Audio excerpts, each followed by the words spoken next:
जय हिंद। मैं अमित कुमार स्वागत करता हूं आपके अपना यूट्यूब चैनल अपना नॉलेज किंग में। आपको पता होगा कि ये युद्ध रशिया और यूक्रेन के बीच में हो रहा है, जिसमें काफी हद तक दोनों देशों के सैनिक मारे गए हैं। और हम ये भी बताना चाहते हैं कि इस युद्ध में पूरे देश में महंगाई बढ़ते जा रही है।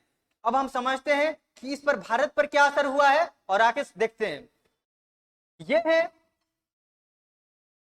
अमेरिका के राष्ट्रपति जो बाइडेन।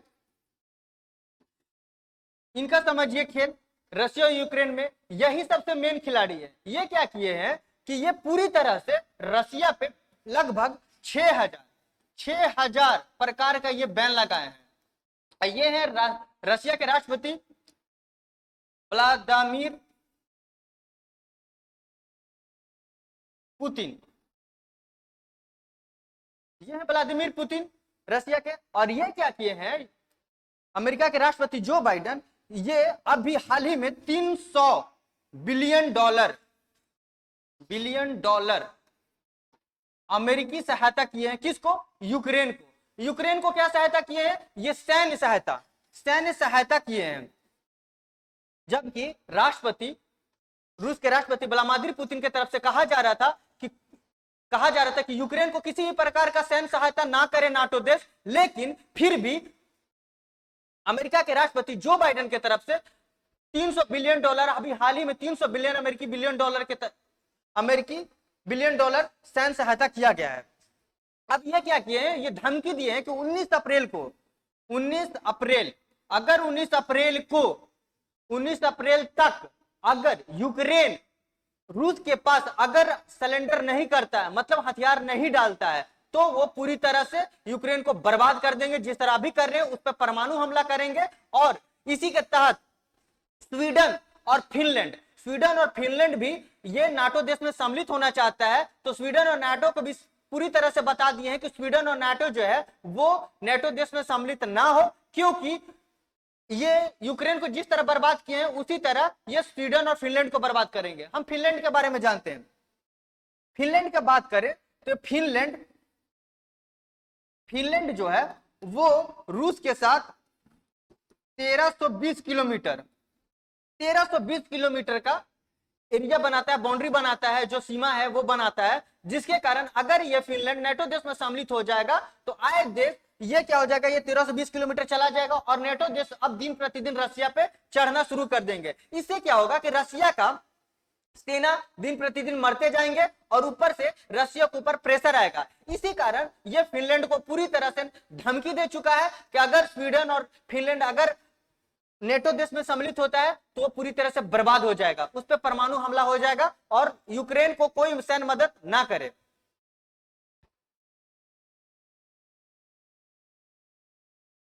ये है शी जिनपिंग। ये है चाइना के राष्ट्रपति शी जिनपिंग। शी जिनपिंग का स्टेटमेंट आया कि अब जो है वो ताइवान जो है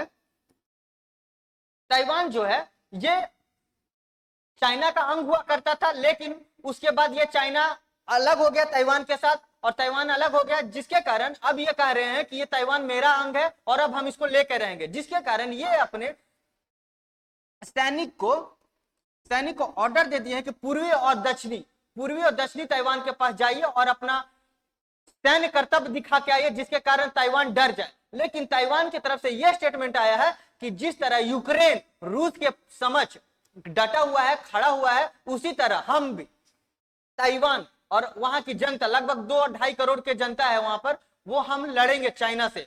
और जैसे भी हो, अमेरिका से यह कहा गया है कि अमेरिका जिस तरह यूक्रेन को मदद कर रहा है, ठीक उसी तरह हमारे देश के यानी कि ताइवान के जो सैनिक हैं उसे सैन्य प्रशिक्षण दिया जाए अमेरिका की तरफ से। और अमेरिका के ये संसद में पूरी तरह से बात रखा गया है।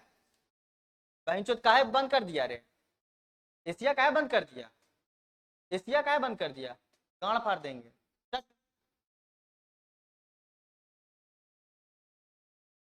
अब ये है ताइवान के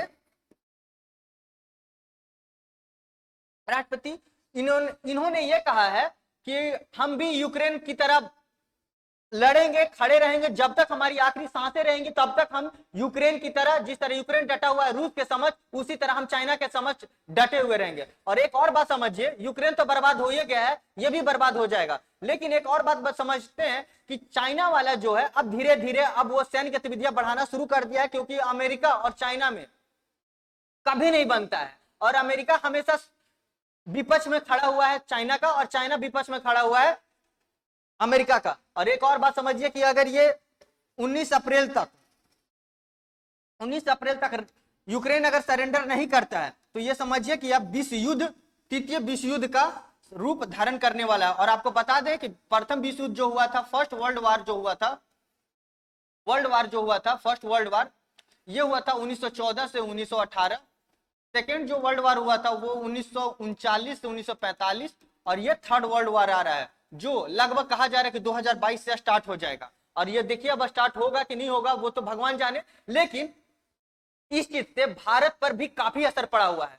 भारत पर यह असर पड़ा हुआ है कि रसिया से जो तेल का आयात होता था और जो रसिया से गैस मिलता था, वो दिन प्रतिदिन क्या हुआ है कि आप देख ही रहे हैं कि गैस का दाम बढ़ गया है, तेल का दाम बढ़ गया है। और इसी तरह इसी युद्ध के कारण, यूक्रेन के लड़ाई के कारण श्रीलंका पूरी तरह से बर्बाद हो गया। श्रीलंका में महंगाई बढ़ चुकी है, श्रीलंका के लोग वहां पर चावल, श्रीलंका में अगर बात करें चावल का, तो श्रीलंका में चावल 220 रुपए किलो चावल बिक रहा है। अब सोचिए कितना महंगा है, क्योंकि यूक्रेन श्रीलंका का बर्बाद का पीछे होने का यह रीजन है कि यूक्रेन जो था, वहां यूक्रेन से सबसे ज्यादा अगर श्रीलंका में कोई दार्शनिक मतलब देखने जाते थे तो वहां पर यूक्रेन के जाते थे, और वहां पर पर्यटन स्थल ज्यादा है श्रीलंका में, और उसी से ज्यादा श्रीलंका का कमाई होता था, जिसके कारण अभी युद्ध के कारण पूरी तरह से वो रुका हुआ है, जिसके कारण पूरी तरह से श्रीलंका बर्बाद हो गया।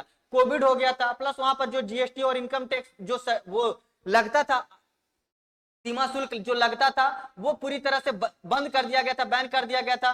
जो टैक्स लगता था वो श्रीलंका के सरकार के द्वारा हटा दिया गया था, जिसके कारण उसके पास अब कोई भी कोष में पैसा, राजकीय कोष और कोई भी पैसा नहीं रहा, जिसके कारण श्रीलंका पूरी तरह से बर्बाद हो गया।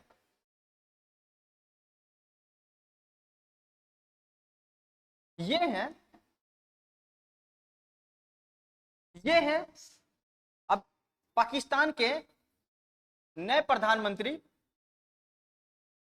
शहबाज शरीफ। अभी हाल ही में पाकिस्तान के पीएम जो थे इमरान खान, उनको लात मार के हटा दिया गया था। विश्वास प्रस्ताव पे वो बहुत चिल्ला रहे थे कि हम जीतेंगे जीतेंगे, लेकिन उनको लात मार के वहां की जनता और वहां की सरकार ने हटा दिया। उसके बाद बने हैं नवाज शरीफ।